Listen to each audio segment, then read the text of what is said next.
La razón de que sean de 188 bytes de longitud no la conozco, pero es bastante posible pensar que como en la época que se definió el Transport Stream era una época en la que se estaba definiendo también la comunicación ATM, pues parece lógico pensar que se les ocurriera hacer paquetes de 188 bytes porque estos se pueden dividir fácilmente en 4 celdas del tipo ATM, que son celdas del tipo AL1, que llevan 53 bytes, de los cuales 6 son de sincronismo y 47 son bytes útiles. Por lo tanto, en 47 por 4 da 188. Es posible que sea esa la explicación, pero no es seguro. Es una suposición debido a las circunstancias y a lo característico del número, porque es que 188 es un número realmente raro en ese sentido. No es una potencia exacta de 2, que es lo típico para este tipo de cosas. Por lo tanto, el Transport Stream tiene un formato que es muy adecuado para el broadcasting, puesto que se pueden meter en cada flujo varios programas y son servicios, el broadcasting, de punto a multipunto, es decir, hay un emisor que lo lanza y todo el que sea capaz de escucharlo y sacarlo, pues lo puede oír. Mientras que el programa Stream estaba más orientado al punto a punto, desde un origen a un destino determinado.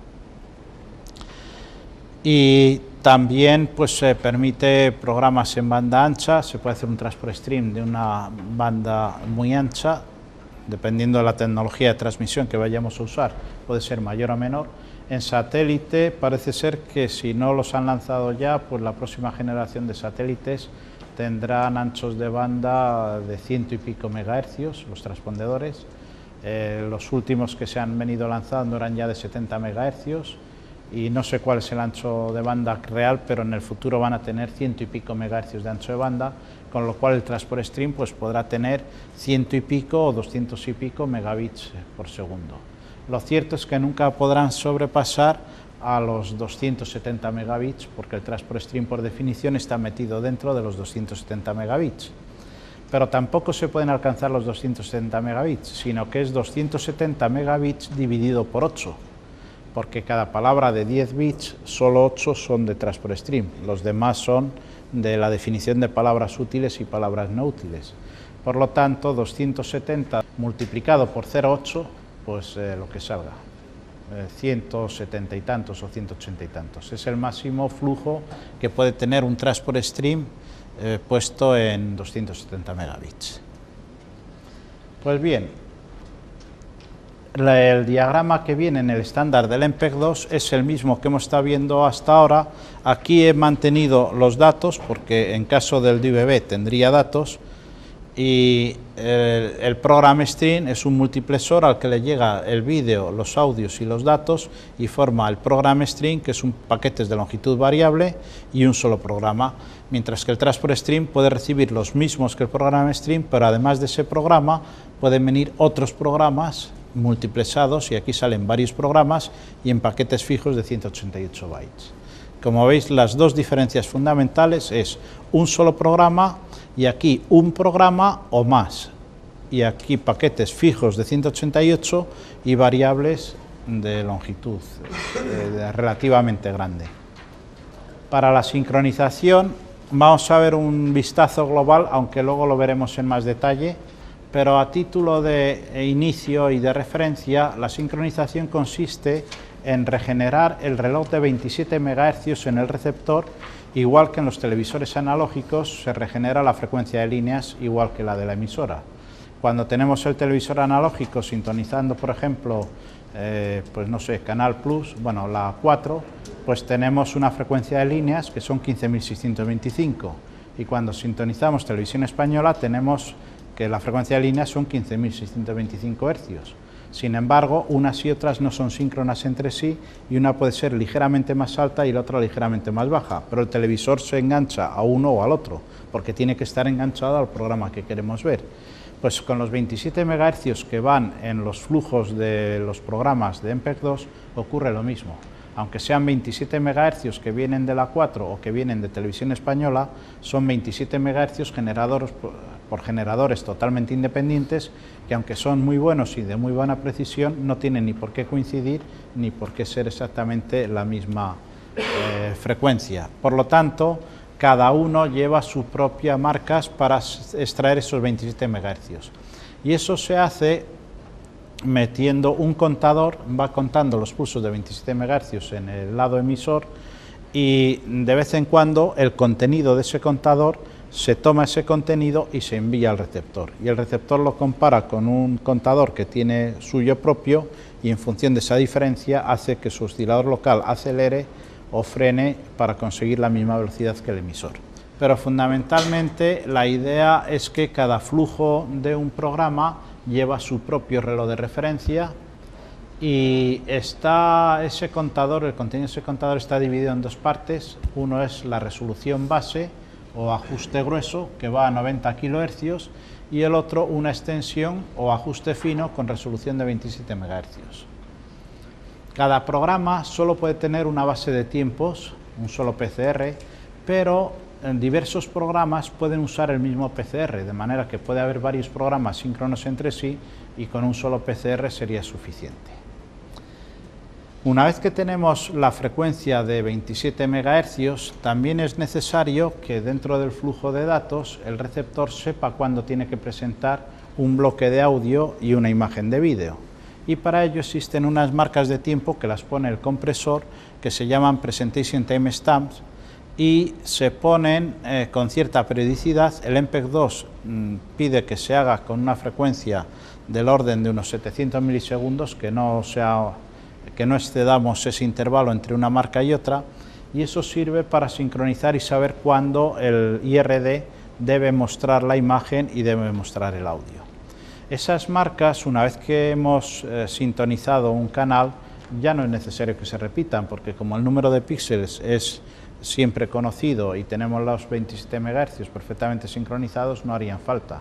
Lo que pasa es que hay que repetirlos con cierta periodicidad para facilitar el hecho de que en cada momento, a lo largo del día, en cada instante, hay muchos televisores que se están conectando a un determinado programa de un determinado transport stream, y a la vez muchos que se están desconectando de él, bien sea por zapping o bien sea porque se conectan en ese momento. De manera que es necesario que haya una cierta frecuencia para que en el momento que cogemos ese programa, pues si hubiera que esperar que eso lo envían una vez cada 5 minutos y acabara de pasar, pues habría que esperar 5 minutos hasta lograr sincronizarnos.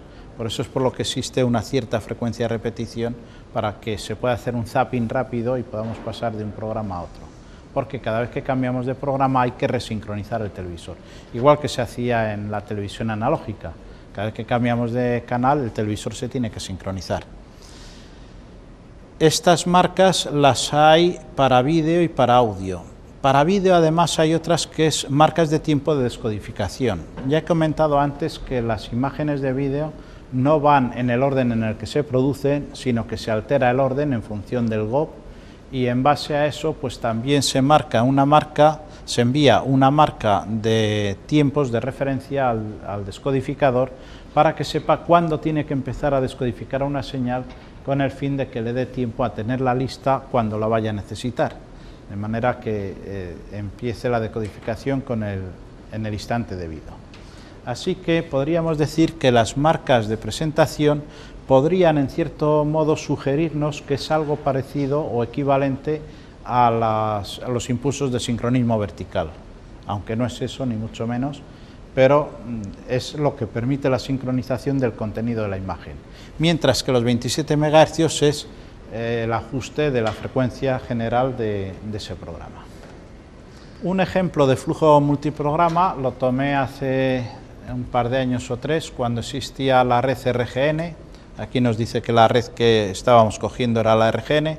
Esto está cogido con un equipo de medidas de los muchos que hay en el mercado.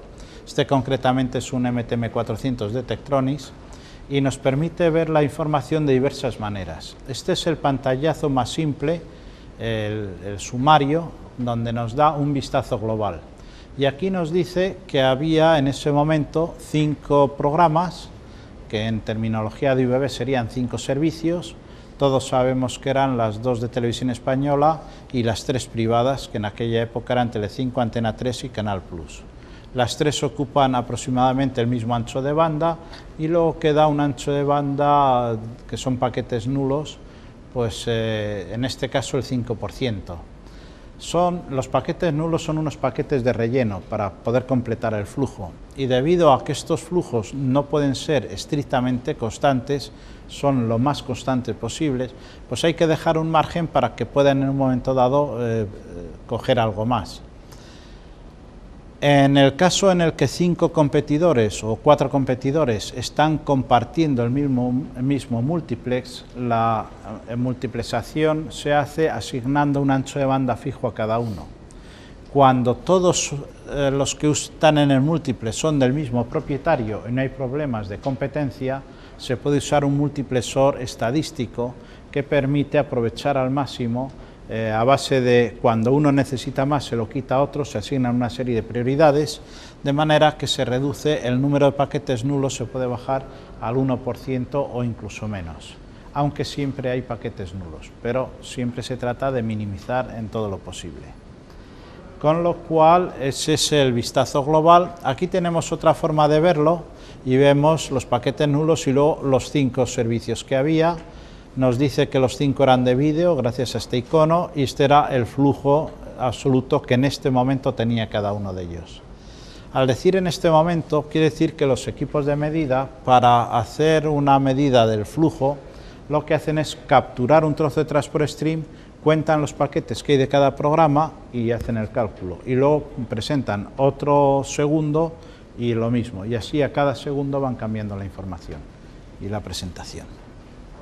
Aquí también nos da un vistazo global a las posibles alarmas. Esto se puede ampliar y verlo en más detalle. También nos dice que el tamaño de los paquetes son 188 bytes, que en total ha encontrado 35 PIDs, y esto quiere decir, el PID es un número que tiene cada paquete. En la cabecera cada paquete se identifica con un número, y PID significa Package Identification, de manera que hay un número para cada uno de esos paquetes del Transport Stream. Lo iremos viendo todo en más detalle. Y también nos dice que la identificación del Transport Stream es el 81 en hexadecimal, 0x y luego unos números significa que es nomenclatura hexadecimal. O sea que este es el 81 en hexadecimal y que la velocidad de flujo eran 19,905, 19,9 megabits por segundo. Otra forma de ver la misma información sería esta. En este ejemplo le pedimos al equipo que lo muestre por programas y entonces solo nos muestra los 5 programas, nos dice la identificación de cada programa. Este es un número que es asignado en el multiplexor y a cada programa se le asigna un número. Los programas no tienen por qué ir correlativos del 1 al 5, lo que sea, sino que se le da el número que se quiera o el número que se acuerde dentro de los diversos sistemas. Y esta barra nos indica, es proporcional a la velocidad de flujo que haya. Aquí estamos viendo que los 5 tenían aproximadamente la misma velocidad de flujo. Esto es instantáneo, es decir, instantáneo en el sentido de que se va modificando a cada segundo o a cada medio segundo, depende del fabricante del equipo de medida. Y estas rayas aquí nos indican que durante el tiempo que ha estado conectado este equipo en este formato de pantalla, pues hemos tenido un flujo máximo que ha llegado hasta aquí y un flujo mínimo que ha llegado hasta aquí. Estos otros símbolos son límites que puede poner libremente el operador del equipo de medida para que el equipo de medida dé una alarma y nos avise si algún flujo excede lo previsto o algún flujo se le está dando menos de la velocidad que le corresponde. De manera que estos límites se ponen. Yo cuando activé el equipo para hacer estas tomas, pues puse algunos límites, no los puse todos porque se ponen los que se quieren. Este, por ejemplo, estuvo muy constante en ese tiempo, este tuvo una pequeña variación, en fin, nos da esa información. Este es el flujo instantáneo y aquí aparecerían las alarmas. Si queremos reinicializar las barras y poner esto a 0, pues se da al botón este y ya vuelve a empezar y así siempre. De manera que es otra forma de ver esa información. Los equipos de medida nos pueden dar más detalle y aquí le hemos pedido que nos dé los programas en función de los PIDs que intervienen en cada programa.